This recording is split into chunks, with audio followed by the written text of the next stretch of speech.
What is up, gang? Welcome back to a new video. And let me tell you this, you don't have to be like a really big audio engineer or a mastering engineer to make your tracks sound good. And I'm going to share with you some tips on how you can make your tracks sound really good with just basic knowledge, this knowledge that I'm going to give you in this video. So here I have a simple beat. So already you can hear that it's really low. It doesn't have a lot of volume, but it is sounding really good. I like how it's sounding. It's sounding pretty good, pretty solid. And I like to produce my tracks, you know, by leaving headroom. But obviously, if I do kind of normalize it in the edit, this is how it's gonna sound without me doing anything in the mix. This is now the normalized version, so you can hear it in a louder version.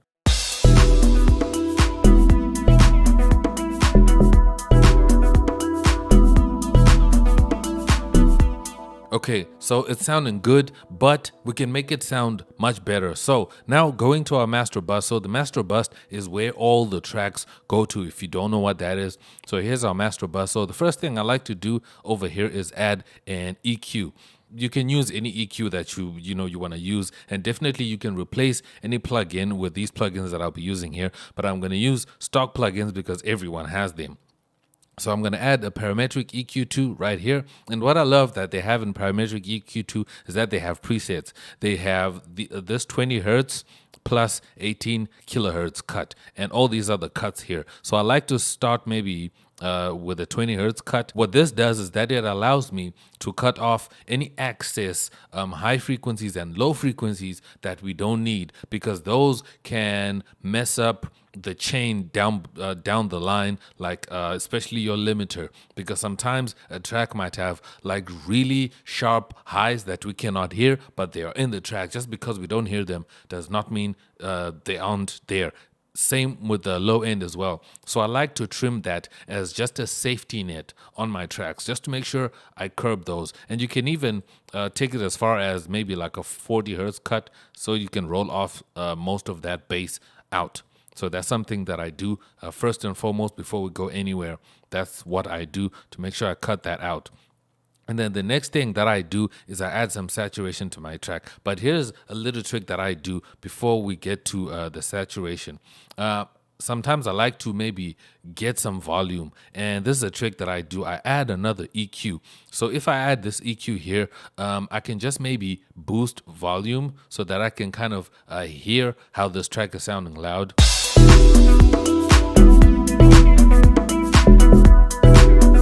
Just to get some gain so I can hear what I'm doing here, right? So this is just going to be something temporary, but I'll still remove it.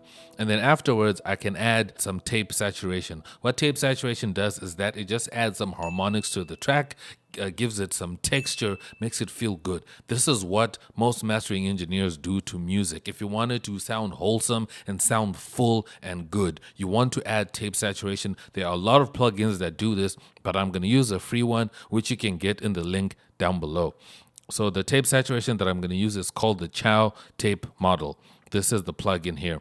So this is the plugin that I use. It has a lot of other effects that it has. It's got some fluttered and some loss, degrade, chew, and all that. But I like to turn these off and just leave just the tape on so that I can use just that.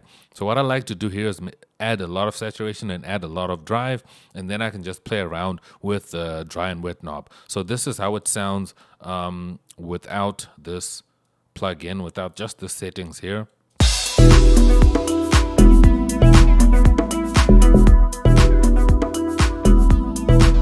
This is how it sounds with.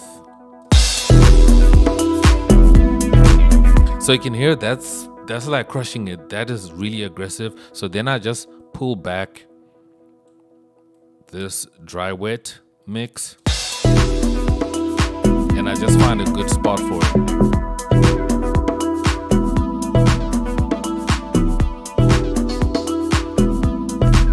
So this is without.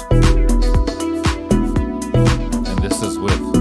Do you hear how this effect is making the track thicker and wholesome and making it bulkier as a whole? That's what I love about adding this kind of distortion and drive and tape saturation. It just adds a little bit of drive and a little bit of body to the track as a whole and glues everything together nicely. That's something that I really like to do in my track. So just be mindful to try and not add too much of it because you'll just end up crushing your track. So remember, less is more. So don't overdo this and just make sure that you give it a little bit. And you can see here I'm around around 20. Yeah, like I'm adding like 20% of this effect just to make sure it's good. But before we get into the last part, I want to give a quick shout out to our sponsor, DistroKid. Most of you guys make music, and when you're done making your music, you want to make sure that it gets on all digital platforms, right? Make sure you try out DistroKid. DistroKid is the best online distributor that I know. I've been using DistroKid for a really long time, and my music is everywhere. It's on Spotify, it's on Apple Music, and all these other stores. DistroKid only costs $20 for the whole year, and you can upload unlimited songs or beats or whatever music you make. You can load unlimited. So you only pay once, and then you can drop music the whole year. You don't have to worry about paying every month or something like that, and your music is out. That's what DistroKid does. So if you don't use DistroKid, make sure you're using DistroKid. And one thing I love about them is that the DistroKid interface is very user-friendly. It's very easy to use. All you just have to do is go there and upload your song, fill in everything. I have detailed videos here on the channel where I show you how to upload music on DistroKid and make sure that you have your music out there. And it's very simple, and you can do that. So make sure that you sign up using my link so you can get a 7% discount off your first sign up, off your first year, and you'll be cool. That's the hookup. I am a fan of DistroKid and I stand by them, and a big shout out to them for sponsoring this video. And they are a major supporter of independent artists, and that's something that I really salute. Back to the video. So the last thing that I want to talk about that I add is a limiter. So a limiter will add some other just final touches to the track. But now the one thing that I added as a temporary was this EQ just to add some volume. I'm going to take that out, and this is where we add right now without it. So I just used it to just give me some temporary boost of gain, but knowing that later on I am still going to add the final gain using my limiter. So what I like to use is a Maximus. You can use a Fruity limiter if you want to, but I like to use Maximus, and I'm going to show you a secret in Maximus that really makes my track sound nice and wide. So if I open Maximus, I can throw it right there. There it is. So what I like to do with Maximus is I like to go to the lows, and I like to just solo the low so I can hear the low end on its own. And you can use these bands here to kind of play around and select the correct low frequencies that you want to play with. And if you want to add some more low end, you can just raise that like that. And I like to consolidate my low frequencies and merge them so that they're not wide in stereo. So I like to do that so that my my low end is merged, so that if you're playing it on mono systems, it sounds really good. There you go. And then next, I like to go to my mid frequencies, and I like to spread them out a little bit. So I'm going to spread them out a little bit more so you can hear what this stereo separation is doing. And this is 100% merged. You can hear that it's really opening the track up and spreading it out and making it nice and wide. But I like to maybe spread it down there like 43% separated like that. Maybe 42 or 43. Whatever sounds good to your ear. That's what I do to my mids.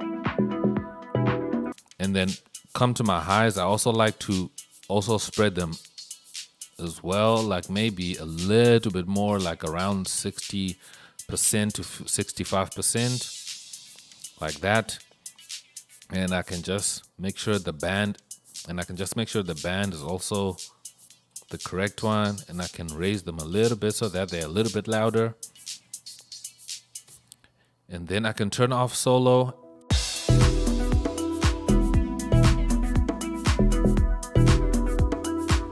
And what I like is that you can also play around with the gain. So you have a pre gain and you have a post gain. So the pre gain is before any effects or any processing, and the post gain is after coming out of Maximus. So what I like to do here is I like to maybe just raise my post gain. Okay, so I'm on my highs here. Let me go to my master.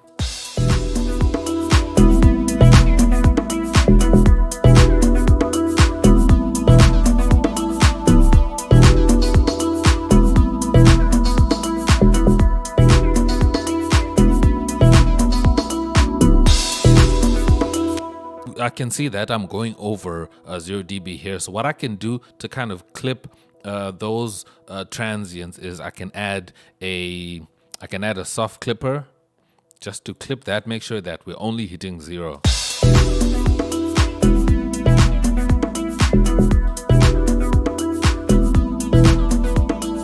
Okay, so that's how it's sounding. So this is without Maximus.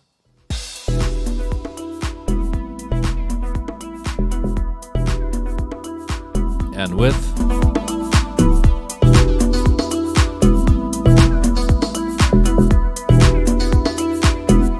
How simple was that? So you can see what I did here is I just added like simple processing. I didn't overdo my master bus. I didn't push it too much. I didn't even use compression or EQ that much, although I did add a little bit of toning and a little bit of boosting of frequencies here on Maximus with just a few plugins. That's all I did. So that's what you need to do. It's just the simple things that you need to do. So it just depends with the plugins that you have. You can use any plugins. If you have isotope plugins, if you have fab filter plugins, it's the same concept. So just make sure you follow these steps and you'll be good to go, or just follow along and do this on your own track as you watch this tutorial, and you'll be good.